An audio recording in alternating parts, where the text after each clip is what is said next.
So again, I'm going to mention this again lah. Apabila kita boleh nampak tentera-tentera berkumpul dan kelilingi negara Iran, apa yang ramai analis telah meramal lah. So ramai analis telah meramal bahawa kemungkinan peperangan berlaku sangat-sangat tinggi. Kemungkinan peperangan berlaku sangat-sangat tinggi. Antara sebabnya adalah kalau mereka nak buat diplomasi, dah lama dah mereka akan bercakap. Tetapi sekarang ni kita boleh nampak bahawa tentera-tentera telah kelilingi negara Iran. Dan ada yang berpendapat lah Amerika tengah tunggu untuk kumpul semua tenaga tentera, dan apabila semua tenaga tentera telah kumpul, ada kemungkinan peperangan mungkin berlaku.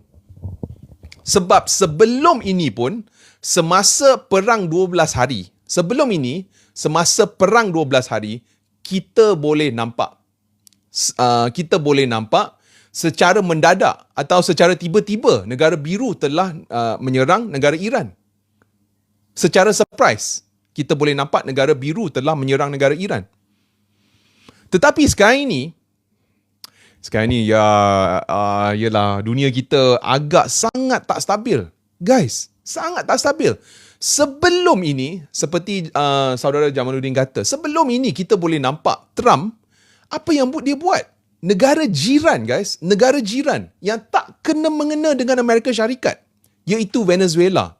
Kita boleh nampak secara tiba-tiba pada bulan Januari, kita boleh nampak negara Amerika telah menyerang negara Venezuela. Negara Amerika telah menyerang negara Venezuela. Dan apabila mereka menyerang negara Venezuela, mereka telah ambil presiden di situ. Dan selepas mereka serang dan selepas mereka menawan atau mereka mengambil presiden di negara Venezuela, negara Amerika dah kata negara Amerika akan mengeluarkan gas dan minyak dari negara Venezuela. Dan kita harus ingat, rizab yang terbesar di dunia, yang jauh lebih besar daripada timur, yang jauh lebih besar berbanding dengan Saudi Arabia, adalah di Venezuela. Tetapi apabila Amerika serang Venezuela, apa yang telah berlaku adalah rakyat Venezuela kurang sukalah. Mereka kurang suka Amerika berada di Venezuela. Mereka lebih suka negara China. Dan sebelum ini kita boleh nampak negara Venezuela telah menjual minyak ke negara China. Negara Venezuela telah menjual minyak mentah ke negara China. And yang menarik di sini adalah apabila negara Venezuela menjual minyak ke negara China, sebelum ini kalau siapa-siapa nak jual beli minyak, mereka terpaksa menggunakan the US dollar. Antara sebabnya adalah petrodollar, di mana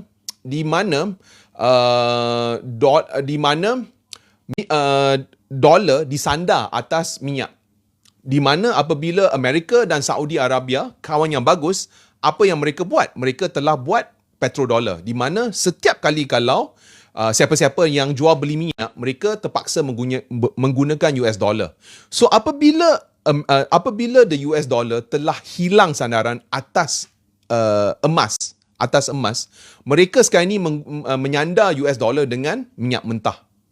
Tetapi sekarang ini kita boleh nampak lama kelamaan apabila negara Venezuela, di mana mereka ada rizab minyak terbesar, dan negara Iran, mereka pun ada rizab yang terbesar, kita boleh nampak apabila negara-negara ini dah start menggunakan yuan untuk jual beli minyak, mereka menggunakan yuan untuk jual beli minyak, apa yang telah berlaku? De-dollarization. Dan apabila de-dollarization berlaku, nilai untuk dolar merudum. So that's why baru-baru ini, untuk tahun ini, kalau you guys nak tengoklah betul-betul, kita boleh nampak ringgit Malaysia telah mengukuh berbanding dengan dolar. Tetapi tetapi it's not our currency yang mengukuh berbanding dengan US dollar. Tetapi actually the US dollar telah melemah berbanding dengan ringgit. Antara sebabnya adalah de-dollarization. Dan nombor dua, kita boleh nampak kalau Amerika, mereka sekarang ni fokus kepada ketenteraan. Dan kita boleh nampak sekarang ni mereka dah hantar tentera di Timur Tengah. Walhal ekonomi di Amerika, kalau kita tengok mana-mana lah sekarang ni, ekonomi di Amerika Syarikat sangat-sangat teruk. Sangat teruk. Sampai kalau siapa-siapa nak dapat perubatan di Amerika Syarikat pun sangat susah. So sekarang ni kita boleh nampak lebih banyak wang atau lebih banyak duit di Amerika dibelanja kepada ketenteraan. Dan apabila duit dibelanja untuk tentera lah, dan mereka tak belanja untuk ekonomi, apa yang akan berlaku? Lama kelamaan ekonomi Amerika akan merudum. Dan kita boleh nampak rakyat di Amerika pun tengah bertembung atau tengah berlawan dengan polis. Antara sebabnya adalah mereka tak happy. Mereka tak happy. Inflasi tinggi, tak banyak pekerjaan. Selain daripada itu, kita boleh nampak mereka bertembung dengan polis. So, what has happened eventually? Kita boleh nampak the US dollar telah melemah berbanding dengan ringgit Malaysia. So, sejujurnya, bukannya currency atau bukannya mata wang kita dah meningkat atau dah mengukuh berbanding dengan US dollar. Bukan. Actually, it's the other way around, di mana the US dollar telah melemah berbanding dengan ringgit Malaysia. So sekarang ini, kalau siapa-siapa lah, ya, kalau kita baca surat khabar ke apabila mereka bercakap tentang ringgit Malaysia telah mengukuh, actually bukan ringgit kita mengukuh, tetapi the US dollar telah melemah berbanding dengan ringgit Malaysia. So sekarang ini, just nak cakap lah, ada ramai yang kata kebarangkalian peperangan akan berlaku. Ada kebarangkalian tinggi peperangan akan berlaku. Okey. Dan yalah, pada pendapat saya mungkin salah.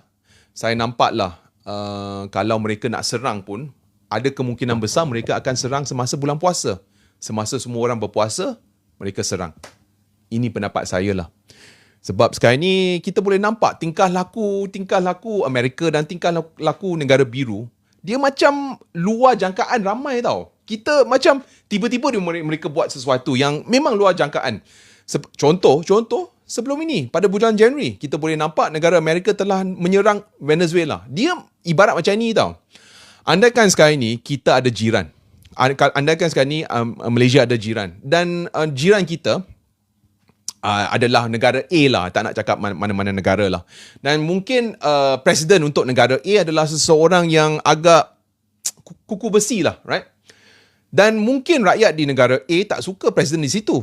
Tetapi apabila sesebuah negara menyerang negara A dan mengambil presiden di situ dan hantar presiden di situ ke mahkamah di Malaysia, macam sangat tak logik. Memang luar jangkaan ramai orang. Dan apabila kita baca, memang kita macam terperanjat lah. Kita memang terperanjat. That's why pada bulan Januari, kita boleh nampak harga emas dengan harga perak tiba-tiba telah mencanak tinggi. Ingat tak? I think harga perak telah naik 50%. Tak tahulah, I pun tak ingat lah. Tetapi apabila dunia dijangka sebagai, atau apabila dunia macam agak steady, tak ada apa-apa, kita boleh nampak lah perak telah jatuh 30% dalam satu hari saja.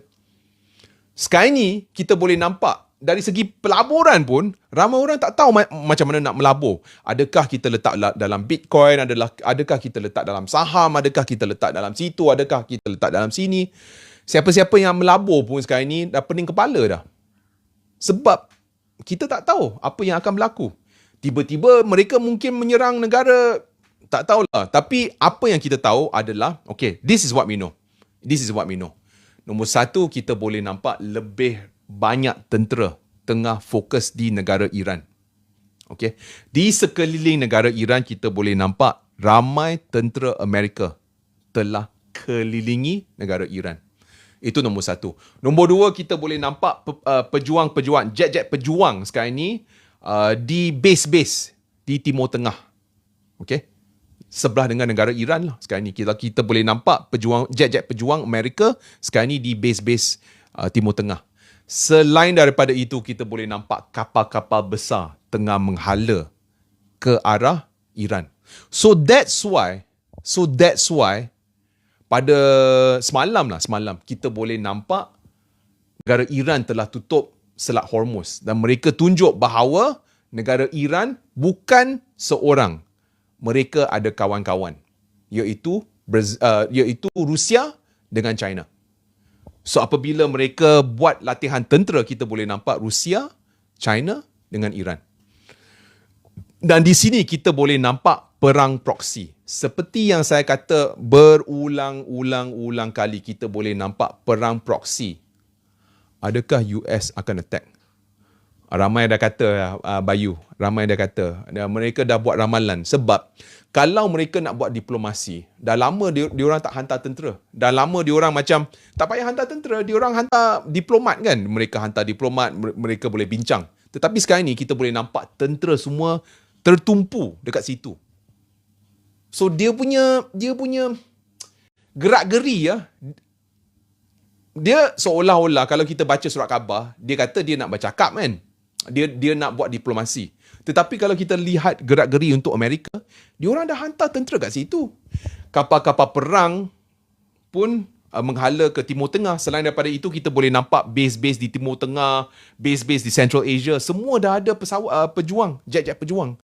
So walaupun mereka kata mereka nak berdiplomasi, tetapi dari segi tingkah laku jauh berbeza. Ya, minyak akan naik. Memang minyak akan naik. Sebab kalau semalam, Willy, I tak berani nak meramal adakah emas dengan perak naik lah. Itu I tak berani meramal. Tapi kalau bab-bab minyak, ya, ada kemungkinan besar minyak akan naik. Sebab kita harus ingat, di area Timur Tengah, mereka adalah negara-negara OPEC. Dan negara-negara OPEC adalah pengeluar minyak terbesar di dunia. Dan apabila ada peperangan di negara-negara OPEC, supply untuk minyak akan merudum. Apabila supply minyak merudum, harga minyak naik. So that's why semasa perang 12 hari antara negara biru dengan negara Iran, apa yang telah berlaku? Harga minyak mentah antarabangsa telah mencecah $80 per satu barrel. Apabila diorang tak perang, kita boleh nampak harga minyak telah turun kepada $60 satu barrel. Sekarang ni, apabila mereka tutup Selat Hormuz yang baru-baru ni kita nampak kan, harga minyak telah telah naiklah $70 satu barrel. Dan apa impak kalau harga minyak naik? Kita harus ingat, negara Malaysia telah apungkan harga diesel. So harga diesel, apabila harga minyak antarabangsa naik, disebabkan kita apung harga diesel, ada kemungkinan besar harga diesel akan naik. Dan kita harus ingat, setiap kali kalau kita guna apa-apalah, setiap kali kalau kita nak beli ikan atau kita kena ingatlah bahawa transport menggunakan diesel. Truk menggunakan diesel, lori menggunakan diesel. So untuk mendapatkan ikan ke sayur-sayuran ke, kita menggunakan truk. Dan apabila harga diesel naik, hampir semua barang akan naik. So that's why dulu, tak tahu kalau you guys ingat ni, ada orang yang komen tentang COVID lah. Semasa COVID, tak tahu you guys ingat, semasa Rusia dengan Ukraine bertembung kan, first time. Lepas tu kita boleh nampak tiba-tiba harga minyak antarabangsa naik. Pada masa itu, diorang kata, apabila Rusia dengan Ukraine bertembung, ada kebarangkalian harga makanan akan naik. Saya pun macam garu kepala, diorang berperang kat situ. Apa kena mengena dengan harga roti canai dengan harga mi kan? Tiba-tiba apabila kita lihat harga minyak antarabangsa naik, apa yang telah berlaku? Harga diesel naik. Harga diesel naik, hampir semua barang naik. So, saya nampak Billy kata masa COVID harga murah. Ya, betul. Dulu semasa COVID, kenapa banyak barang yang kita guna sangat-sangat murah? Kenapa? Sebab time tu aman, time tu tak ada perang, time tu masing-masing dekat rumah, time tu masing-masing tak belanja banyak duit. So kita boleh nampak di trend.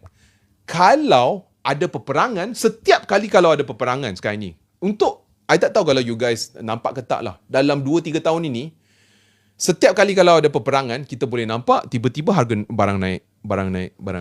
Dan apabila negara kita telah apungkan harga diesel, Lepas tu kita boleh nampak negara kita telah apungkan harga telur, harga ayam, hampir semua barang kita dah apungkan. Kita boleh nampak secara perlahan-perlahan kita boleh nampak harga barang makin naik. Setiap kali ada peperangan kita boleh nampak tiba-tiba harga barang naiklah. Mungkin harga ni naik 2 sen, harga ni naik. Tapi kalau kita tambah semua, tiba-tiba kenapa kali ni kalau kita beli benda sama tau apabila kita pergi ke pasar raya, tetapi kita belanja jauh lebih besar. Kenapa?